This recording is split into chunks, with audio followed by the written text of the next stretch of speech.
Thank you all for being here. And one must ask themselves, crisis after crisis after crisis, the Democrats are in disarray without any question. How does that all translate to the average person living in this country? We've heard about the border crisis, north and south, Afghanistan, taxing and spending crisis. All of that lands on the shoulders of everyday Americans. Everyday Americans in South Carolina, 25,000 farmers asking themselves, how do they transfer their assets and their resources? They're land rich and money poor. This taxing plan, it devastates farmers throughout our nation. You think about the kids living in single-parent households in North Charleston, where I grew up, and you think about, is the American dream, because of the Biden administration's policies, becoming more elusive to kids who look for leadership, who look for hope?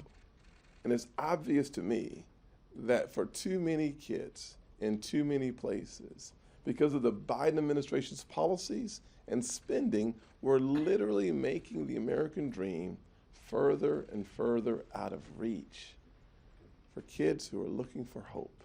I think about the content. We spend a lot of time thinking about the crisis that we're seeing around this nation, and I think about the $3.5 trillion reconciliation vehicle. The price is astounding. It is hard to digest $3.5 trillion after a $1.2 trillion infrastructure plan and a $1.9 trillion COVID plan, with less than 10% going to COVID health or COVID vaccines. That spending is just enormous. But you think about what all that spending does to the average person in our country, the single mom or the senior on Social Security on a fixed income. When you drive up to the pump and your gas prices are up 40+%,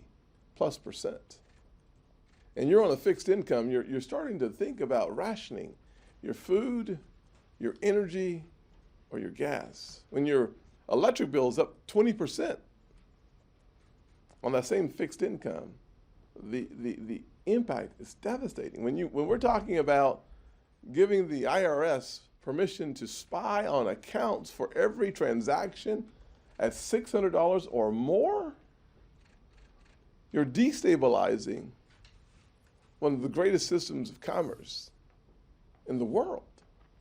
Adding $80 billion to double the number of IRS agents to take a look into family businesses, family systems.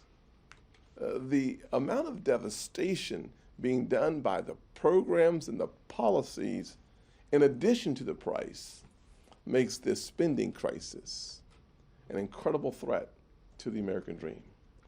The accelerator to socialism can be seen by the policy designs in this reconciliation vehicle, and that crisis will actually create more crises down the road.